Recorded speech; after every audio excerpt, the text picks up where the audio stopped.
प्रश्न पत्र 2 और एग्जाम ईयर है 2021। ठीक है, तो यहाँ पे जो प्रश्न है संवैधानिक नैतिकता, क्या आपने इस वर्ड के बारे में पहले सुना है? अगर आप मीन्स लिखने जा रहे हैं, 10,000 बच्चों में से मैक्सिमम 500 से 700 बच्चे होते हैं जो मीन्स लिखते हैं। ठीक है, यानी कि केवल 5 से 7%।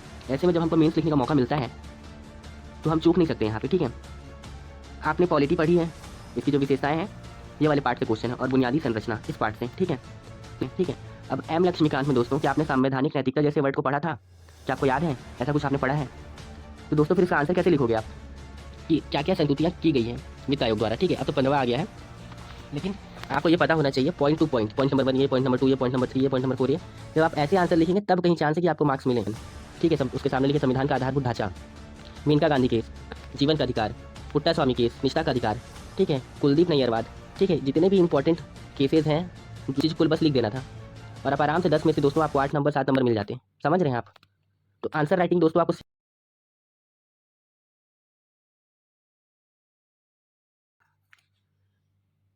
जय हिंद दोस्तों, यह है समान अध्ययन प्रश्न पत्र 2 और एग्जाम ईयर है 2021। ठीक है, चलिए हम लोग देखते हैं इसमें जो खास बात हम लोग आज डिस्कस करने वाले हैं।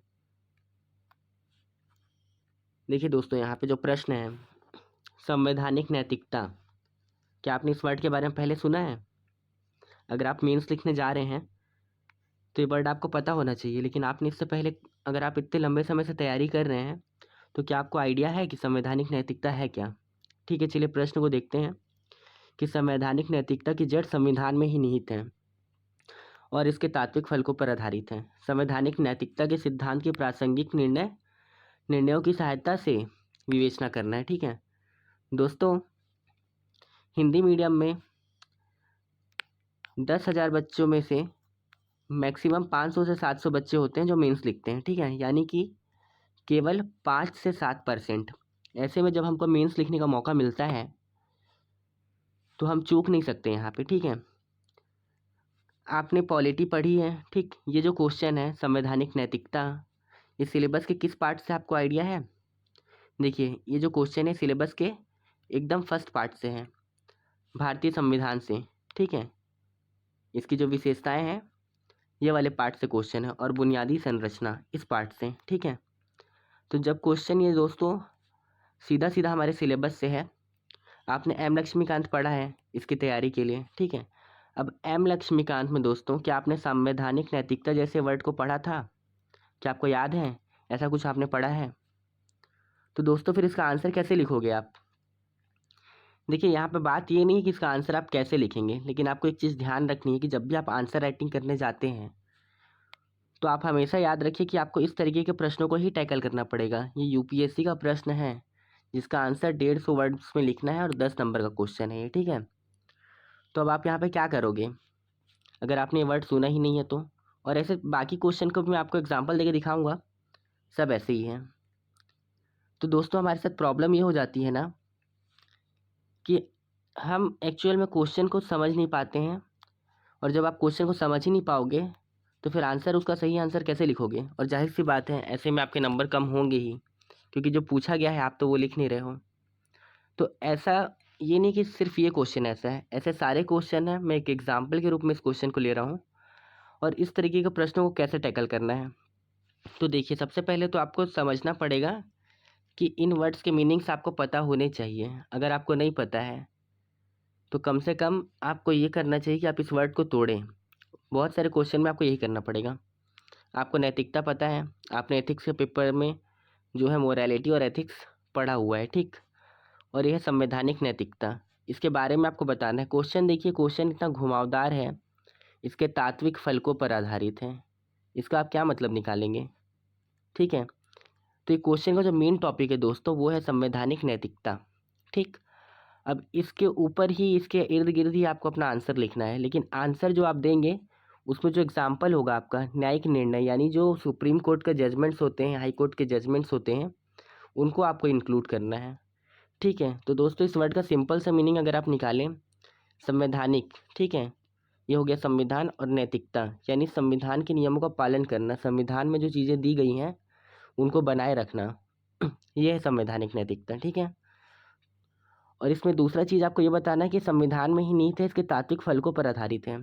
यानी आपको ऐसे प्रोविज़न्स बताने पड़ेंगे कॉन्स्टिट्यूशन के जो कि ये काम करता है कि संविधान की नैतिकता को बनाए रखने में सहायता करता है। जैसे आर्टिकल 13, आर्टिकल 32, 226, ठीक है, ये जो महत्वपूर्ण अनुच्छेद हैं। तो आपको बताना पड़ेगा, डीपीएस में भी बताना पड़ेगा कि सरकार को संविधान निर्देश देता है लोगों के लिए। पर ये सब सारी चीज़ें आपको पता ही कैसे चलेंगी, मेन क्वेश्चन ये है, ठीक है।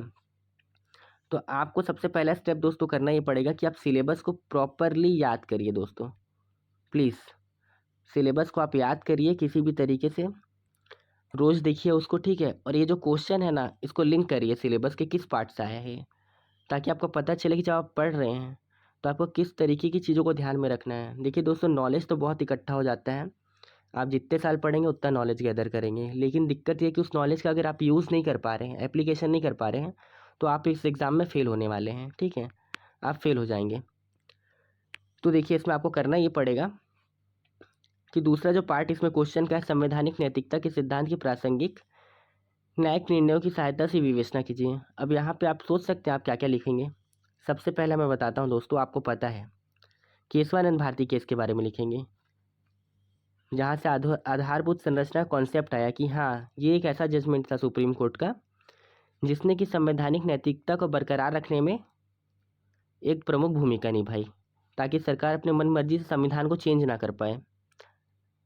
उचित ही संशोधन हो, ना कि अनुचित संशोधन हो, संविधान की नैतिकता बनी रहे, ठीक है। इसके बाद मेनका गांधी केस है ना, की हो तो होलनवाद है, जिसमें कि जो स्पीकर है उसके पावर्स को डिफाइन करने का कोशिश किया गया है, ठीक है। तो इस तरीके के आपको डिसीजंस लिखने हैं। अब आपने ये सब पढ़ा भी हुआ है, पर आपको पता था क्या कि ये लिखना है। तो दोस्तों, जब भी आप आंसर राइटिंग करने जा रहे हैं तो मेरी बात बहुत ध्यान से सुनिएगा। जो पहला काम आपको करना है, जो सबसे इम्पोर्टेंट काम है, आपको सिलेबस के सारे पॉइंट्स को अच्छे से पहले याद करना है। यकीन मानिए दोस्तों, इसके बिना आप नहीं कर पाएंगे। मैं आपको एक एग्जांपल देता हूँ। देखिए, ये हमारा मेन जो लास्ट काम है वो आंसर लिखना है, ठीक है। पर मान लीजिए कि आप किसी को पसंद करते हैं, ठीक है, एक ए है एक बी है। अब ये ए जो है वो बी को पसंद करता है, पर अगर ये सीधा जाके इसको डायरेक्ट ये बोल दे कि मैं आपको बहुत पसंद करता हूँ, तो दोस्तों क्या होगा? आपको लगता है कि इसका काम बन जाएगा? नहीं, 99% चांस है दोस्तों कि इनकी ये हरकत इनको बेवकूफ़ जैसी लगे और इनको मना कर दें, ठीक है। तो दोस्तों, सिंपल सा प्रोसेस आपको भी पता है, आप भी यंग हैं। अगर ए को बी पसंद है तो पहले तो वो उसको उनसे नॉर्मली बातें करेंगे, दोस्ती करेंगे, कॉफ़ी पे बुलाएंगे, है ना। उनको समझेंगे पहले कि ये व्यक्ति किस तरीके का है और उसको किस तरीके से अप्रोच करना चाहिए, है ना दोस्तों। वैसे ही आंसर राइटिंग भी है। आंसर राइटिंग फाइनल चीज़ है। इससे पहले जो सबसे इम्पोर्टेंट चीज़ है वो है आपको सिलेबस को अच्छे से याद करना पड़ेगा। और दूसरा पॉइंट हो जाएगा दोस्तों कि जब आप सिलेबस को समझ जाएंगे तब आप देखिए PYQ को, ठीक है। ज़रूरी नहीं कि आपको आंसर बन जाए, आप तुरंत आंसर सोच लें, पर आप PYQ देखिए कि टॉपिक किस तरीके के आ रहे हैं, ताकि आप जब पढ़ने बैठें तो आप चीज़ों को लिंक कर पाएँ कि आपको क्या चीज़ पढ़नी है और क्या चीज़ छोड़ देनी है, क्या चीज़ों पे ध्यान नहीं देना है, ठीक है। ये कैसे होगा ये भी मैं आपको बताऊँगा, है ना। तो देखिए, दूसरा पॉइंट ये हो गया। तीसरा पॉइंट में भी आपको आंसर नहीं लिखना है दोस्तों। तीसरे पॉइंट में आपको पॉइंट्स निकालने हैं खाली। आपको सोचना है कि आपको क्या क्या चीज़ें पता है इसके बारे में।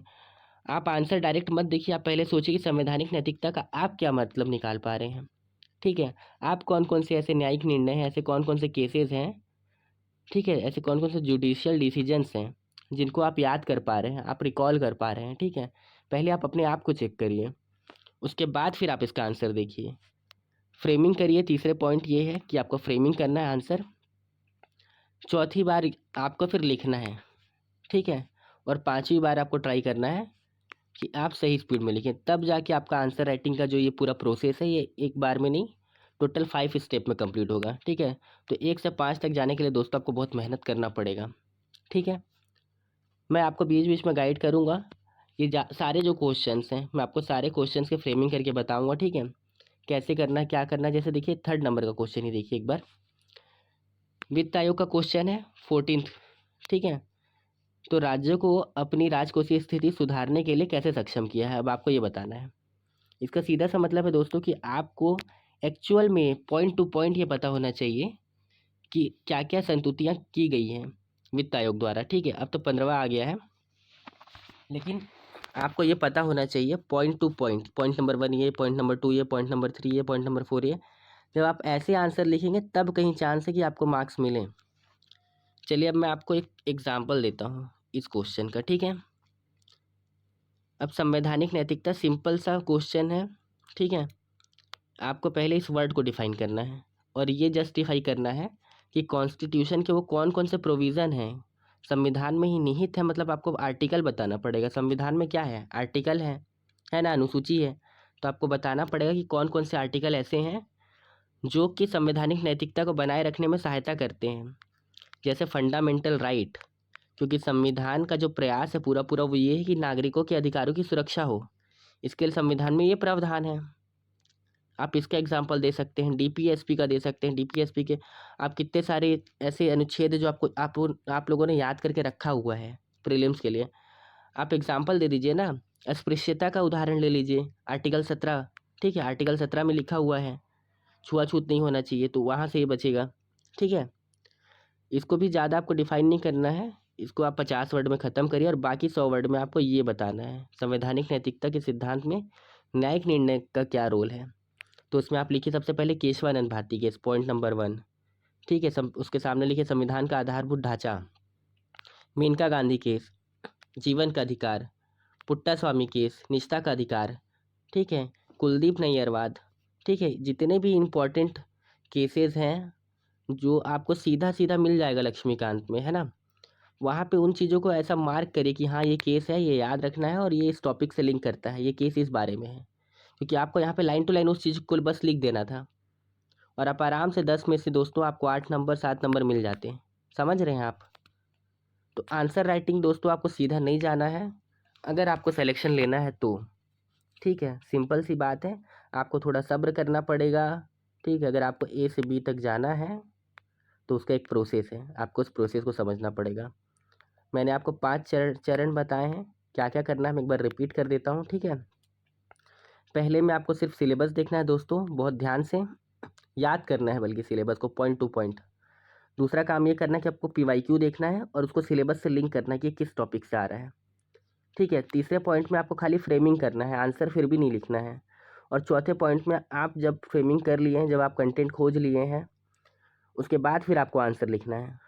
ठीक है, और जब आप आंसर लिख लेंगे, समय की चिंता मत करिएगा यहाँ पे, इसके बाद जो फाइनल स्टेप आएगा वहाँ पे आपको टाइम के अकॉर्डिंग आंसर लिखना है। ठीक है दोस्तों, ये छोटी सी बात है, आपको बहुत सामान्य सी लग रही होगी, लेकिन मेरा यकीन मानिए बहुत सारे ऐसे एस्पायरेंट्स हैं जो बहुत ज़्यादा मेहनत करते हैं, लेकिन ऐसी छोटी छोटी गलतियों की वजह से वो चूक जा रहे हैं। ठीक है, तो आप ये गलती मत करिए, हड़बड़ाइएगा मत। ये एक लंबा प्रोसेस है दोस्तों, मैराथन का रेस है, थोड़ा टाइम लगता है। ऐसा भी नहीं है कि आपको ये सारी चीज़ें करने में 10 साल लग जाएंगे। एक महीना दोस्तों, एक महीना बस अच्छे से ध्यान से फोकस से काम करिए। ठीक है, आपका काम हो जाएगा। ठीक है, और बाकी हम अपने चैनल पे सारे क्वेश्चंस को बारी बारी डिस्कस करेंगे। अगर आप आगे और डिस्कशन चाहते हैं इस बारे में तो मुझे कमेंट कर दीजिएगा, तो मैं इस टॉपिक पे और क्वेश्चन बनाऊंगा। ठीक है, तब तक के लिए दोस्तों अपना ख्याल रखिए। चलिए, बाय।